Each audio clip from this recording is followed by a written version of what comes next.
जय हिंद। देखिए, आपको पता है कि सीआरपीएफ ट्रेड्समैन का एग्ज़ाम अभी चल रहा है और 1 से लेकर 5 जुलाई तक के जो भी एग्ज़ाम हुए हैं उसी पे बेस्ड मैंने प्रश्नों को लिया है। बिल्कुल इसमें बहुत सारे प्रश्न आपके एग्ज़ाम में पूछे जाने वाले प्रश्न भी हैं और साथ ही साथ आने वाले एग्ज़ाम के लिए भी ये प्रश्न काफ़ी कारगर सिद्ध होंगे। तो बस ऐसे प्रश्न को करने के लिए आप चैनल को सब्सक्राइब करके बेल आइकन दबा लीजिए।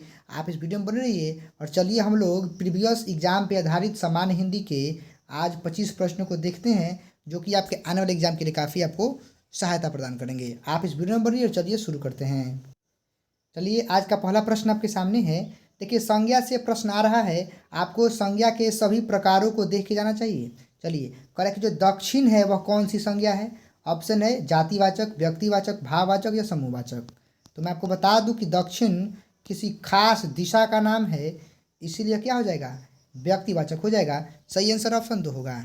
चलिए आगे है, विशेषण का उदाहरण कौन नहीं है हमें पहचानना है। देखिए, तेज, चतुर, मानवता या सुंदर। तो मैं आपको बताना चाहता हूँ कि जो तेज है, चतुर है और सुंदर है ये तो विशेषण है, लेकिन मानवता विशेषण नहीं है, यह भाववाचक संज्ञा है। तो सही आंसर आपका ऑप्शन 3 हो जाएगा, मानवता। चलिए आगे बढ़ते हैं प्रश्न संख्या 3 के साथ। देखिए, हमें पुरुष पहचानना है कि कौन इसमें तुम और जो तुम लोग है वह किस प्रकार के पुरुष का उदाहरण है। आप लोगों ने पढ़ रखा होगा कि जो यू होता है वह एक्चुअल में सेकंड पर्सन है और सेकंड पर्सन का मतलब क्या होता है जी, मध्यम पुरुष होता है। चलिए, पर्यायवाची शब्द आपके एग्जाम में 2-3 पूछे जा रहे हैं, आपको इन्हें जरूर क्लियर करके जाना चाहिए। कह रहा है कि पर्यायवाची शब्द की दृष्टि से कौन सुमेलित नहीं है। तो देखिए, कपि का वानर होता है, सही बात है। सुंदर का मनोहर भी होता है, सांप का ऊड़क भी होता है, हाँ, लेकिन हर्ष का विषाद नहीं होता है। ये तो विलोम शब्द हैं, ठीक है। इसीलिए अगर सुमेलित नहीं की बात है तो सही आंसर ऑप्शन डी हो जाएगा। चलिए, एकत्र का हमें पहचानना कि यह कैसा शब्द है। तो देखिए, जो एकत्र है वह संस्कृत का तत्सम शब्द है, इसीलिए इसको हम लोग तत्सम कह देंगे। इसका तत्व होता है इकट्ठा होता है, ठीक है ना। चलिए आगे बढ़ते हैं। आ बैल मुझे मार मुहावरे का हमें अर्थ बताना है। आपके एग्जाम में मुहावरों से प्रश्न आ रहे हैं। बिन बिठाए आफत मोल लेना, कठिन कार्य करना, बैल को हल में जोतना या बैल द्वारा मार गिराना। तो इसका सही आंसर ऑप्शन ए हो जाएगा, बैठे बिठाए आफत मोल लेना। चलिए आगे है, विंध्याचल अरावली में कौन सी संज्ञा है। तो वही बात है, यह खास पहाड़ियों के नाम है ना, पर्वत श्रृंखलाओं के नाम है, तो हो जाएगा। देखिए, एक्चुअल में यहाँ एक मिस्टेक है, आपको व्यक्तिवाचक करना होगा, ठीक ना। इसका आंसर व्यक्तिवाचक होना चाहिए। बाकी आपके अनुसार क्या सही है आप नीचे कमेंट कर सकते हैं। चलिए, प्रश्नवाचक सर्वनाम हमें कौन नहीं है पहचानना है। तो मैं आपको बता दूं कि जो सो ही प्रश्नवाचक नहीं है, संबंधवाचक है। बाकी नीचों तीनों के तीनों से न प्रश्न का बोध हो रहा है, तो तीनों के तीनों हैं, लेकिन जो सो नहीं है। जो सो क्या है, जो सो अपना संबंधवाचक है। चलिए आगे बढ़ते हैं। गरीबों को भोजन दो, इसमें कौन सा कारक है। तो देखिए, कारक की पहचान विभक्ति से होती है। को है ना, जहाँ भी को हो और के लिए हो और उससे किसी को कुछ प्रदान किया जा रहा होगा ना, उसको बोल देंगे संप्रदान कारक। सही आंसर ऑप्शन 2 हो जाएगा। घंटी बजी है, कोई आया है, इसमें कौन सा सर्वनाम है।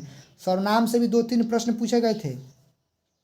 देखिए, कोई आया है तो यह अनिश्चयवाचक है, कुछ पता नहीं चला कि कौन आया है, तो सही आंसर ऑप्शन 2 हो जाएगा। चलिए आगे है, राम बहुत तेज है, इसमें कौन विशेष है। देखिए, विशेषण से भी प्रश्न आया था, तो मैंने बताया था कि जिस शब्द की विशेषता बतलाई जाएगी उसको हम लोग बोलते हैं विशेष्य, तो इसमें आंसर हो जाएगा विशेष्य। और जो शब्द विशेषता बतलाता है उसको विशेषण बोलते हैं, और जो विशेषण की विशेषता बतलाएगा उसको बोलेंगे प्रविशेषण। चलिए, बालक दौड़ता है, इसमें कौन सी क्रिया है जी। तो देखिए, मैंने बताया था कि आपको उस वाक्य से 2 प्रश्न करना है, क्या और कौन। जब प्रश्न कीजिएगा कौन दौड़ता है तो आपको उत्तर मिल जाएगा बालक, लेकिन क्या दौड़ता है इसका उत्तर आपको नहीं मिलेगा, तो बस यह हो जाएगा अकर्मक क्रिया। सही उत्तर आपका ऑप्शन 3 हो जाएगा, अकर्मक क्रिया। चलिए आगे बढ़ते हैं। और कह रहा कि सर्कस वाले जोकरों से लोगों को हंसवाते हैं, इसमें कौन सी क्रिया है। देखिए, जब कर्ता स्वयं किसी कार्य को नहीं करता हो और किसी दूसरे को करने के लिए प्रेरित करता होगा ना, तो उसको बोलते हैं प्रेरणार्थक क्रिया। तो यहाँ सर्कस वाले खुद काम नहीं कर रहे हैं, जोकरों से काम करवा रहे हैं, तो सही आंसर ऑप्शन 2 हो जाएगा। चलिए, हमें स्त्रीलिंग शब्द पहचानना है। लिंग से भी प्रश्न 2-3 आपसे पूछे जा रहे हैं, तो आपको लिंग के टॉपिक को करके जाना है। आशा बाल हीरा कोई नहीं, तो देखिए इसका सही आंसर ऑप्शन ए होना चाहिए, आशा। ठीक है, आगे बढ़ते हैं। हमें पुल्लिंग शब्द पहचानना है। तो देखिए हीरा तो पुल्लिंग है ये है। चलिए और आगे बढ़ते हैं। देखिए इसमें तीनों के तीनों पुल्लिंग है, हीरा भी था, सोना पानी, मतलब साफ है कि सही आंसर ऑप्शन 4 हो जाएगा। चलिए जनरल समझ पर आधारित भी प्रश्न आपसे पूछे गए थे कर्ता के प्रयोग से कि आप डैश यात्रा मंगलमय हो। आप जब रखिएगा तो आपसे, आपको, आपने, आपकी, तो आपको लगेगा कि इसका सही आंसर ऑप्शन डी होना चाहिए, आपकी यात्रा मंगलमय हो। आप डैश खाया है, तो आपको पता है कि रख के देख लीजिए आपने क्या खाया है। चलिए धर्म अधर्म में, धर्माधर्म में कौन समास है? तो जब इसको तोड़ेगा तो आपको मिलेगा धर्म और आपको बीच में हाइफन लगाना होगा अधर्म। तो देख लीजिए जब भी ऐसे शब्द रिपीट होते हैं बीच में हाइफन हो उसको बोलते हैं द्वंद्व समास। समास से भी प्रश्न आए हैं। चलिए आगे है 19 नंबर, पीताम्बर में कौन सा समास है? तो बस जिस समास में क्या होता है जी, विशेषण और विशेष दोनों होते हैं, विशेष और विशेषण दोनों होता है, उसको बोलते हैं कर्मधारय। तो पीत है अंबर जिसका, पीत भी है और अंबर भी है, मतलब कि विशेषण भी है और विशेष भी है, तो कर्मधारय हो जाएगा। चलिए शुद्ध शब्द पहचानना है, हमें उज्ज्वल लिखना है। तो आपको पता है कि उज्ज्वल लिखा था ऐसे उ ज और फिर व अल। तो इस बेस पे इसका सही आंसर ऑप्शन 3 होना चाहिए, उज्ज्वल। चलिए साक्षर का विलोम, विलोम शब्द बिल्कुल आया है, तो साक्षर का विलोम हो जाएगा निरक्षर। राक्षस का पर्यायवाची शब्द बताना है, दैत होता है, निशाचर भी होता है, और इसमें सही हो जाएगा जी, आंसर हो जाएगा इनमें सभी, सब के सब राक्षस के उदाहरण हैं, सॉरी राक्षस के पांच शब्द हैं।